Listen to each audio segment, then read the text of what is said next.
Inheritance doesn't always reveal wealth. Sometimes, it reveals the truth. My name is Camille Donovan, and from wherever you're watching this, stay with me. Because I need to ask you, has your own mother ever treated you like a footnote at your father's table? Like a placeholder until her favorite showed up? It was a Thursday. Rain tapped against the windows like it knew what was coming. The will had been read. Not in a grand lawyer's office with mahogany chairs and glass water jugs like in the movies. No, just in my mother's dining room. A room that still smelled like the roast I made for my father the last Thanksgiving before his heart attack. The lawyer had already left. And now only family remained, if you could even call it that. I sat at the edge of the table, quiet, still. Across from me, my younger sister Chloe was grinning like she'd just won a prize at a raffle. Her new fiancé squeezed her hand under the table. Mom sat at the head as always, wearing pearls she hadn't earned and sipping from the wine glass I bought her last Christmas, the one she never thanked me for. That's when she put her hand on the will. Not metaphorically. Literally. She leaned forward, her palm flat over the paper like it was her crown. "You won't get a penny, Camille," she said. Her voice was sugar-coated venom. "Dad's decision stands. The house, the savings, the stocks, all go to Chloe. That's what he wanted." I didn't speak. "Not yet," she went on, twisting the knife like she'd practiced this speech in front of a mirror. "You always said you didn't care about money. So now's your chance to prove it." Chloe giggled, a soft, smug sound that filled the silence like static. Everyone stared at me, waiting for the explosion, waiting for the scene, waiting for me to beg, cry, shout. But I didn't do any of those things. I simply placed my fork down on the edge of my plate. Then my knife. Deliberate. Graceful. I looked directly at my mother and said, "Then you won't get anything from me." The air shifted. Her smile faltered. But I didn't flinch. I rose from my chair, the same chair I used to sit in as a child, legs swinging while Dad told me bedtime stories over dinner prep. No goodbyes. No theatrics. Just the sound of my heels clicking against the wood floor as I walked away. Behind me, I heard Chloe scoff, so dramatic. But even she sounded unsure. Because I didn't cry. I didn't beg. I just left. And in that moment, that exact moment, I knew. They hadn't just disrespected me. They had freed me from the need to prove anything. From the chains of being the good daughter. From the lie that family always means love. What they didn't realize, the girl they just cut off, was the only one who ever held them together. And what happened next? Let's just say, they'll never forget it. Love, when laced with conditions, is just debt disguised as devotion. I didn't always think my mother hated me. As a child, I thought the silence was just her way. The way she never hugged me after my dance recitals. The way she ruffled Chloe's hair, but never mine. The way she'd say, "Why can't you be more like your sister?" Like my very existence was some sort of inconvenience. I told myself she was just strict, busy, tired. But over the years, the excuses wore thin, and the patterns became impossible to ignore. Chloe was the princess. Everything she touched was praised, even if it was broken. Every mistake was brushed off. Every tantrum rewarded. She crashed Dad's car at 17. They bought her a new one. She failed 2 semesters of college. They called it academic burnout and flew her to Italy for emotional recovery. Meanwhile, I graduated magna cum laude, paid my own tuition, got a job at a tech firm, and wired money home every month to help with bills. No one clapped. No one asked how I was sleeping, or eating, or living. Mom just said, "Well, you're the responsible one. You don't need help." I used to carry that sentence like a badge of honor. I don't need help. Until I realized it wasn't praise. It was abandonment dressed up as admiration. When Dad passed, I stepped up. I organized the funeral, paid off part of the mortgage, made sure Mom had groceries while Chloe was busy finding herself in Bali. For months, I worked double shifts, managed Mom's insurance paperwork, and covered utility bills without asking for a cent back. Not because I expected anything, but because I believed somewhere deep down that love meant showing up. That eventually she'd look at me and see what I was worth. I was wrong. The week after the will reading, memories flooded back. Not the sweet ones. The real ones. Like the Christmas mom gave Chloe a brand new iPad and handed me a $10 Walmart candle, still in the clearance sticker wrapping. Or the time I overheard her on the phone with her sister. Camille? Oh, she's not really like Chloe. She's serious. Kind of cold. But she's good with numbers. As if my achievements were character flaws. As if being reliable made me less lovable. But nothing hit me harder than a photo I found in an old family album. It was from a school play. Chloe stood center stage, in costume, glowing under the spotlight. Mom stood beside her, arms wrapped tight around her waist. And there I was, cropped out of the frame. My arm was still visible. Just a sliver of a sleeve on the edge of the photo. They had cut me out. Deliberately. I stared at that image for 10 minutes. And then I burned it. Because I finally understood. I wasn't unloved. I was used. I wasn't a daughter in her eyes. I was a tool. And the moment I stopped being useful, she discarded me. Like I was nothing more than background noise in someone else's spotlight. But what she failed to realize. Backgrounds are where foundations are built. And I was about to build something so strong, so undeniable, that even she wouldn't be able to crop me out again. Some inherit the house. Others inherit the wisdom not to beg for the keys. I stayed gone. No texts. No calls. No awkward drop-ins pretending things were fine. And at first I thought they didn't notice. But then the cracks began to show. Chloe was in over her head before the ink dried on the will. She moved into the house with her fiancé, the same one who once told me I was too intense at a dinner party when I corrected his math in front of friends. They started renovations immediately, tore out Dad's favorite oak floors and installed cold, trendy concrete slabs for aesthetics. She listed Mom's car for sale to make space. She cut off the gardener, fired the cleaning lady, and ignored a leaky pipe in the kitchen because, in her words, how hard can plumbing be? Within 3 weeks, I heard she'd missed the property tax deadline. 2 of Dad's remaining rental clients, the only income source left, threatened to leave due to mismanagement. By week 4, a family friend sent me a photo of the house. The front lawn, once trimmed and edged with tulips I used to plant each spring, was overgrown. The windows looked dirty. The porch light was shattered. But what struck me the most wasn't what I saw. It was what I felt. Nothing. No guilt. No ache. Just a hollow space where obligation used to live. One morning, I got a call from Mrs. Hemsworth, my dad's old accountant and lifelong friend. Her voice trembled as she said, "Camille, I'm sorry. I thought I should let you know. They're struggling. Chloe's made a mess of things. Honestly, everyone thought you'd be the one to take over. You were the responsible one. You always have been." I didn't respond at first. She added quietly, "You should have been the one. Everyone knows it." That stuck with me. Echoed. Not out of pride, but because it proved something I'd always wondered. They all saw it. They just stayed silent. That Saturday, I drove to the cemetery alone. Dad's grave sat on the east side, under the willow tree where the sun reached late. I hadn't visited since the funeral. Not because I didn't miss him, but because it hurt to feel like he left me behind with them. I stood there for a long time, wind nudging the hem of my coat, watching the light shift across his name. And I whispered, "I'm not fighting them. I'm not rescuing them. Not this time. You taught me how to stand, so now I'm standing, but not for them." I let the silence settle, then added, "I hope wherever you are you finally see me."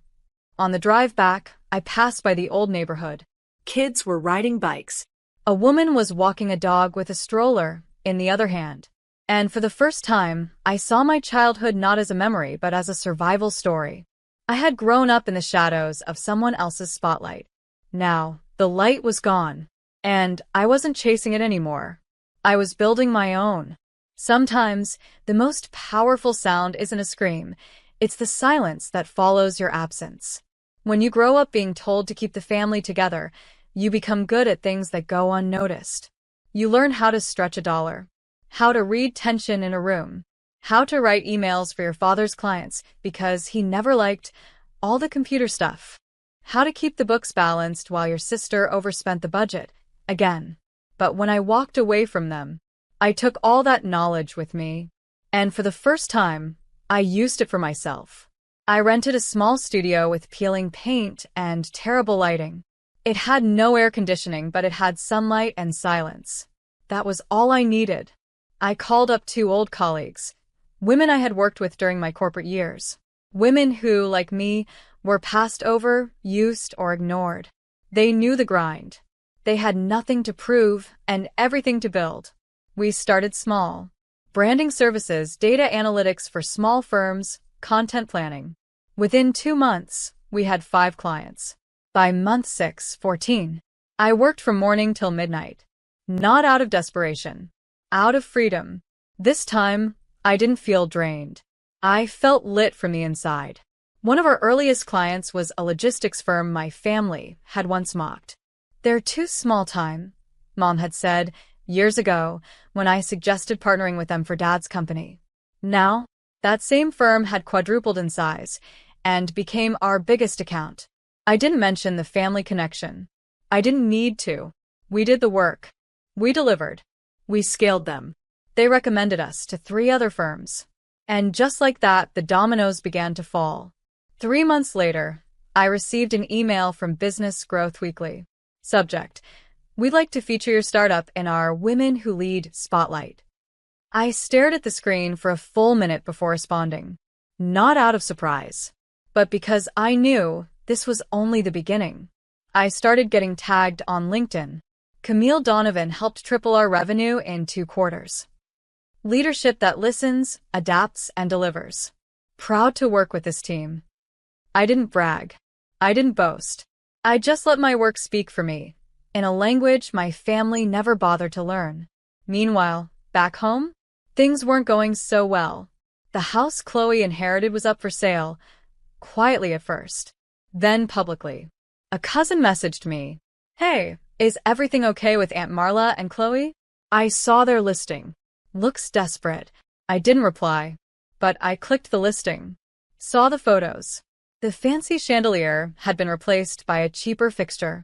Dad's antique bookshelf was gone. The walls looked cold, not just empty, but stripped of identity. There were price cuts every week. Still, no offers. I heard whispers from old neighbors. "Chloe's not as sharp as people thought. Your mom's been asking around about reverse mortgages." But I said nothing. No warnings. No rescue. No, "I told you so." Because I wasn't their safety net anymore. I was my own foundation. And here's the thing about building quietly. By the time they notice you've disappeared, you're already too far ahead for them to catch up. They gave me nothing, and still lost everything. The house on Wrenhill Lane used to be a symbol. People would pass it and whisper, "That's the Donovan place." Not because it was flashy, but because it stood for something. My father's pride. His legacy. Stability. Now it was starting to rot from the inside out. The roof had gone untouched through the winter. The tiles were curling like dead leaves. A pipe burst in the basement, flooding the foundation. Power got shut off for 2 days straight in June because Chloe forgot to pay the bill again.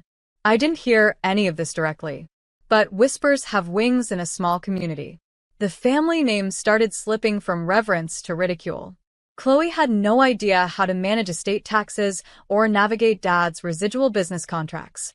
She tried selling off furniture, even some of Mom's jewelry, but couldn't explain the missing paperwork when a buyer asked for verification.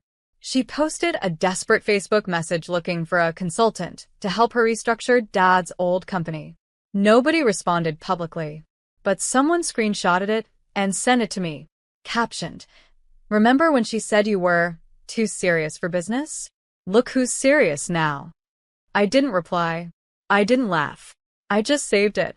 Mom started calling extended relatives. People she hadn't spoken to in years. People she once looked down on like Aunt Rochelle, who worked 2 jobs after her divorce and was never polished enough for family parties. Now, she was dialing Rochelle like a lifeline. Nobody picked up. Nobody returned her messages. Then one morning my phone buzzed. It was her. My mother. I stared at the screen. I didn't pick up. She called again. And again. On the 5th try, I answered. Not with my voice, but with a text. You said I wouldn't get a penny. And you were right. I never needed one. Then I blocked the number. There was no satisfaction in doing it. Just clarity. A clean line drawn through years of disrespect. Word spread that the house was going into default. Neighbors whispered at the grocery store. One posted a vague tweet. Wild to watch a legacy fall apart in slow motion.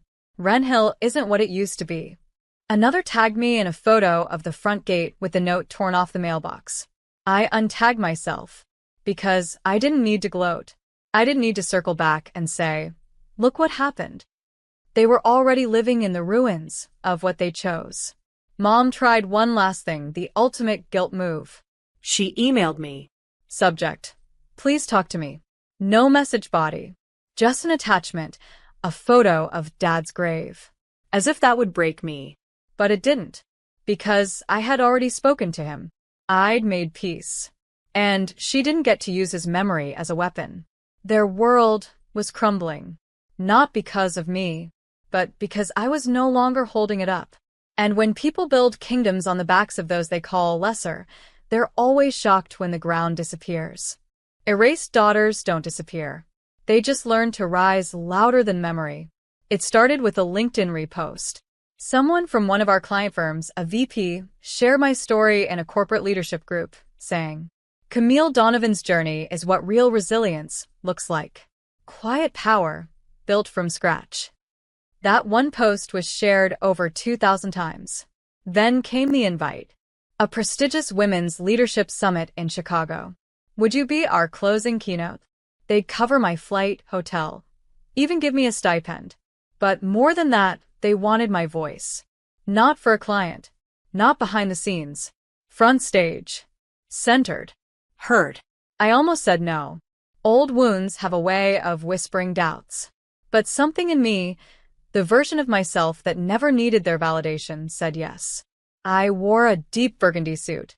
No brand labels. Just sharp tailoring and quiet confidence. The room was packed. Women from finance, media, health, and tech, CEOs, creatives, mothers, founders. And as I walked to the podium, I didn't shake. Because I wasn't there to prove anything. I was there to be. My speech wasn't full of buzzwords or bullet points. It was a story. I told them about growing up as the shadow behind someone else's crown. About bookkeeping without a title. About being the safety net everyone needed. Until they didn't. I didn't name names. Didn't speak with venom. But I said this. Sometimes being erased is a gift. You get to rewrite your life in your own ink. You get to stop performing and start becoming. And when you rise, not to get back at them, but to finally see yourself, you realize they didn't break you. They freed you. I looked out into the crowd. Eyes were wet. Hands gripped notebooks. And then they rose. A standing ovation. Thunderous. Sustained. Soul deep. Back home, I didn't know this, but someone had recorded the speech and posted a clip online. A neighbor tagged my mother in the comments. She watched it late at night, alone in the dim living room with the curtains drawn. She didn't know I'd find out. But a former friend of hers, one who now followed me, messaged me. Your mom saw the video. She didn't say a word, just stared at the screen like someone had swallowed her breath. I imagined it. Her on that old floral couch. No audience. No applause. Just regret echoing in the silence she built herself. And here's the thing. She never once believed I'd amount to anything without their table. But I'd built my own. And now, the same people she desperately wanted approval from were applauding her daughter. The daughter she erased. She used to tell me I was too emotional to lead. Now I was being invited to speak on emotional intelligence in leadership panels across the country. She once said, "You'll always be behind Chloe." Now Chloe couldn't pay off a leaking roof. She had bet everything on the wrong legacy. That night, I received a package at my office. No return address. Inside was a photo, me and my dad from when I was 10, sitting on the front porch, books on my lap. Taped to it was a note. You always were the one who paid attention. It was her handwriting. No apology. No explanation. Just that. And honestly, that was enough. Because now she knew what I'd always known. Power doesn't live in inheritance. It lives in who you become after they stop believing in you. Some visits aren't for reconciliation. They're for release. It had been over 2 years since I last saw the house. The walls that once held my childhood, my sleepless teenage nights, my quiet sacrifices, had become nothing more than faded siding and overgrown hedges. I didn't knock. I didn't park in the driveway. I just stood across the street, breathing in a moment I had waited for without realizing it. Not revenge. Closure. The house looked tired. The white trim was yellowing. The windows streaked. The roses Dad once trimmed like clockwork were now long, wild arms of red and thorn. There was a foreclosure notice tucked halfway under the welcome mat. A welcome mat. Still there, after everything. I walked up quietly and slid an envelope into the old brass mailbox. The letter inside wasn't bitter. It was honest. You gave me nothing. I gave you everything. Now I give you space and silence. Not because I'm angry, but because I finally understand. I was never meant to belong where I wasn't seen. You made your choice. And now I've made mine. This is the last thing I'll ever leave at this house. No signature. Just the clean end of a story. I turned and walked away, my heels soft against the cracked concrete path, my breath steady. Behind me, a curtain shifted. She'd seen me, but she didn't come out. Not this time. Later that week, I heard from a former neighbor who still watched the street like a retired detective. She found the letter, he told me. She stood there for a long time, reading it over and over. Then she sat on the porch steps. Just Saturday. He paused. She looked small, Camille. Like she'd finally realized how much she'd lost. I didn't feel triumphant. I felt still. Because sometimes the greatest power is walking away, not in rage, but in peace. Letting someone sit in the silence they created. That weekend, Mom called my old cell, the number I no longer used. She left a voicemail I would never hear. I imagine it wasn't an apology. She never did those. But I also imagine she was holding the letter in one hand and an overdue water bill in the other. While Chloe scrolled her phone on the couch, still waiting for the world to hand her something she never earned. That was their circle, and I was finally outside of it. Meanwhile, my circle was growing. I'd just signed a lease on a second office location. My assistant was onboarding 2 new interns. Our firm had been featured in 3 more business publications that month. I was building a legacy, not out of spite, but out of the space they once called empty. And that childhood home? It was no longer home. It was a shell. A place I outgrew the second I realized I was never the problem. Sometimes the letter you leave behind isn't for them to understand. It's for you. To know you finally said everything without needing a single reply. Some legacies aren't inherited. They're rebuilt from rubble and risen from silence. The gala hall shimmered with soft gold lighting and navy blue tablecloths. Crystal glasses clinked softly. The theme was voices that change futures. I didn't expect much when I got the invitation. I thought maybe I'd be sitting at a table near the back, a token nod to my company's recent work. But as I walked in, the event director found me instantly. She smiled. "You're our final honoree tonight." I froze. "Philanthropist of the Year," she said. "Your foundation, your journey, it's inspired so many." I stood backstage, just off the velvet curtain, as the MC read my name. "Tonight, we honor a woman who didn't just rebuild after betrayal. She turned silence into strategy, pain into progress, and memory into momentum." People began to clap. Then the applause built. Thunderous, echoing, a rhythm of recognition I never once begged for, but had earned. I stepped into the light. Not the light they thought I'd crawl toward, but the light I had built myself, brick by brick, speech by speech, decision by decision. I took the mic and scanned the room. CEOs, lawyers, activists, artists, teenage girls who looked up at me the way I once looked up at everyone else, wondering if I'd ever be enough. I didn't cry, but my voice did soften. I stand here not because I won, but because I refuse to stay invisible. And tonight, I'm proud to announce the Donovan Future Fund, named after my father, will support girls who've been told they are too much, too little, or simply not enough. We'll give them tools, mentorship, safety, and most of all, permission to take up space without apology. Flashbulbs erupted. Somewhere in the front, a young girl with tight curls clapped so hard her glasses slipped down her nose. At that same moment, in a house 2 towns away, my mother sat in the dark. Power shut off again. No central heating. Just a candle flickering in the corner, next to bills piled on the coffee table like unpaid sins. She had no one left to blame. No one left to beg. Only Chloe, dozing on the couch, jobless and bitter. And the TV. The gala was airing on the local network. I filled the screen in high definition. Poised. Glowing.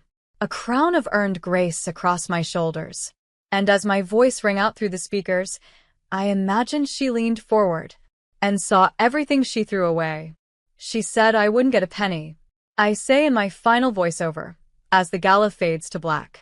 She was right. I got peace. I got power. I got a future.